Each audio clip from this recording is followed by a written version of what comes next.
Hello' guys, welcome back to my YouTube channel Anrol J K master. Anrol J K মাষ্টাৰৰ অন্য এটি ভিডিঅ'লৈ আপোনালোকক সকলোকে স্বাগতম জনাইছোঁ। আপোনালোকক আজি দেখাম যে ভাৰতবৰ্ষৰ সংবিধানৰ অধ্যায়কেইটা। তো আপোনালোকক ইয়াৰ আগত অনুসূচী কেইটা দেখাইছোঁ। আজি দেখাম অধ্যায়, কোনটো অধ্যায়ত কি কি লিখা আছে সেইটো দেখাম, আৰু আৰ্টিকেল আপোনালোকক দেখাইছোঁ। এতিয়া দেখাম পাৰ্ট কেইটা। তো ভিডিঅ'টো খুবেই গুৰুত্বপূৰ্ণ ভিডিঅ' কম্পিটিটিভ এক্সামৰ কাৰণে। ভিডিঅ'টো সম্পূৰ্ণৰূপে চাব, অকণো স্কিপ নকৰাকৈ চাব। তো বলক ভিডিঅ'টো আৰম্ভ কৰোঁ।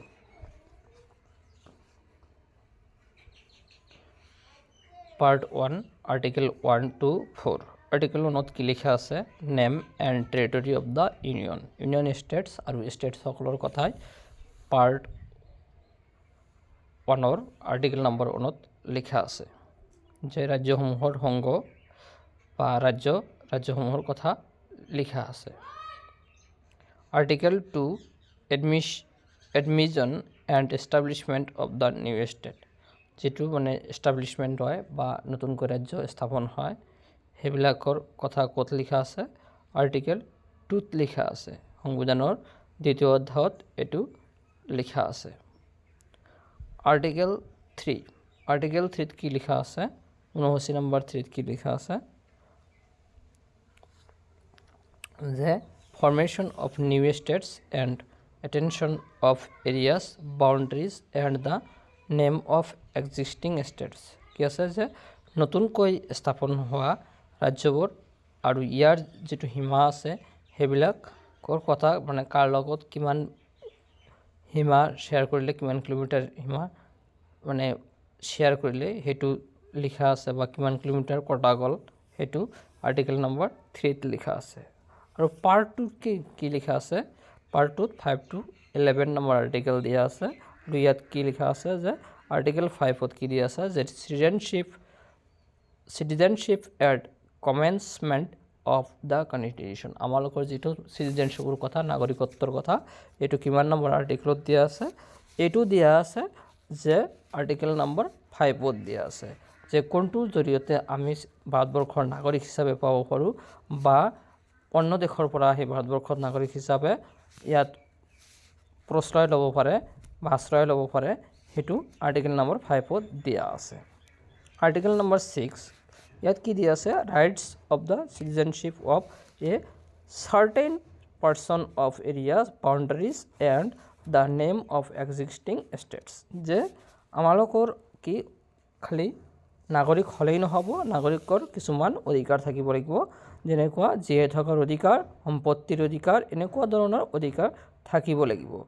তো এইবিলাক মানে ভাৰতবৰ্ষৰ ৰাজ্যসকলৰ বা ভাৰতবৰ্ষৰ নাগৰিকৰ কাৰণেই যথেষ্ট, আৰু এইবোৰ বেলেগ নাগৰিকৰ কাৰণে নহয়, বা ষ্টেটৰ বাহিৰত হ'লে এইবিলাক হ'ব নোৱাৰিব, বা ভাৰতবৰ্ষৰ বাহিৰৰ পৰা আহিলেও এইবিলাক অধিকাৰ তেওঁলোকে কিছু অধিকাৰৰ পৰা বঞ্চিত থাকিব।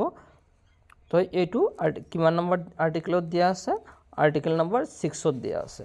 আৰ্টিকেল নম্বৰ 10, আৰ্টিকেল নম্বৰ 10ত কি দিয়া আছে? কণ্টিনিউৱেঞ্চ অফ ৰাইটছ অফ চিটিজেনশ্বিপ। যে নাগৰিকসকলৰ যিবিলাক অধিকাৰ থাকে সেইবিলাক অধিকাৰ সকলো সময়ত ভাল থাকিব লাগে, বা সেইবোৰ সকলো সময়ত একে থাকিব লাগে। যে আমালোকৰ যিটো চলা ফুৰাৰ অধিকাৰ বা বাক স্বাধীনতাৰ অধিকাৰ, এইটো সকলো সময়তে থাকিব লাগে। আমি যদি বাক স্বাধীনতাৰ প্ৰতি আমি স্বাধীনতা নাপাওঁ, তেনেহ'লে আমাৰ স্বাধীনতাটো খৰ্ব কৰা হ'ল, বা অইন বিদেশী নাগৰিকৰ দ্বাৰাই হ'ব। Article number 11, parliament to regulate the right of citizenship by law. কি হৈছে? যে আমালোকৰ যিবিলাক অধিকাৰবিলাক কোনে সুৰক্ষিত কৰি ৰাখে? যে আইনে আমালোকৰ অধিকাৰবিলাক কি কৰি ৰাখে? সুৰক্ষিত কৰি ৰাখে। আমালোকৰ মৌলিক অধিকাৰ যদি আমালোকৰ খৰ্ব হয়, আমি কি কৰিব পাৰোঁ? ন্যায়ালয়ৰ ওচৰত বা ন্যায়ালয়ৰ কাষ চাপিব পাৰোঁ, বা ন্যায়ালয়ৰ ওচৰত চাপিব পাৰোঁ। ন্যায়ালয়ে আমালোকক কি কৰে? আইনৰ জৰিয়তে সিদ্ধান্ত দিয়ে যে নহয়, এইটো নহয়, এইটো হ'ব। তো আমালোকৰ অধিকাৰ যদি খৰ্ব হয়, ন্যায়ালয়ে সেইটো চিন্তা চৰ্চা কৰিব। Part 3, article number 12 to article number 35 ইয়াত কি দিয়া আছে যে আৰ্টিকেল নম্বৰ 12 পৰা 35 লৈকে কি দিয়া আছে article 12 definition of the state যে ৰাজ্যসকলৰ মানে বিষয়ে দিয়া আছে যে কোনটো ৰাজ্য হ'ব কোনটো ৰাজ্য নহ'ব কিমান জনসংখ্যা থাকিলে ৰাজ্য হ'ব কিমান জনসংখ্যা নাথাকিলে ৰাজ্য নহ'ব বা সাৰ্বভৌমত্ব ক্ষমতা নাথাকিলে ৰাজ্য নহ'ব বা সাৰ্বভৌমত্ব ক্ষমতাৰ উপৰি বহুত কিছু হেৰি থাকিব লাগিব এখন ৰাজ্যৰ হ'বলৈ হ'লে জনসংখ্যাৰ দৰকাৰ পৰিব বা এখন ৰাজ্য হ'বলৈ তাৰ ভূমিমাটো থাকিব লাগিব তো এনেকুৱা ধৰণৰ কিছু বস্তু কি থাকিব লাগিব এইটো কিমান নম্বৰ আৰ্টিকেলৰ জৰিয়তে দিয়া হৈছে আৰ্টিকেল নম্বৰ 12 পাৰ্ট 3 দিয়া হৈছে এইটো article number 30 laws inconsistent with or in degradation of the fundamental rights আমালোকৰ যিটো নাগৰিকৰ যিটো মৌলিক অধিকাৰ আছে এইটো কি আমালোকৰ ইনকনচিষ্টেণ্ট কি হৈছে যে আমালোকৰ এইটো ফাণ্ডামেণ্টেল ৰাইটছ মৌলিক অধিকাৰটো খৰ্ব হৈছে নেকি বা মৌলিক অধিকাৰৰ প্ৰতি আঘাত সানিছে নেকি এইটো আমালোকৰ কি কৰিব লাগিব সদায় সচেতন থাকিব লাগিব নাগৰিকসকলৰ যে আমালোকৰ অধিকাৰ যদি খৰ্ব হৈছে তেন্তে আমি ন্যায়ালয়ৰ কাষ চাপিব লাগিব আৰু অধিকাৰ যদি খৰ্ব হোৱা নাই আমালোকৰ অধিকাৰখিনি কি নিজৰ অধিকাৰখিনি নিজে বজাই ৰাখিবলৈ চেষ্টা কৰিব লাগিব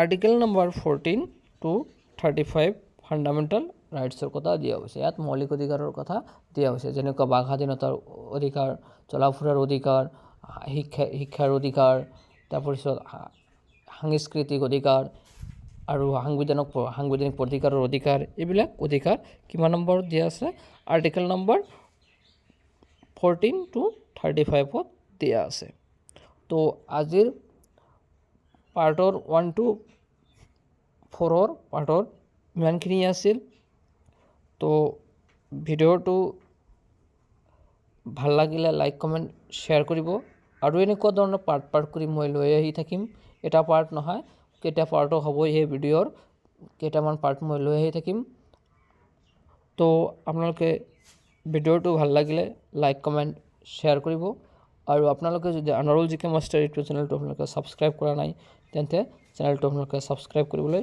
নাপাহৰিব ধন্যবাদ জয় অসম জয় হিন্দ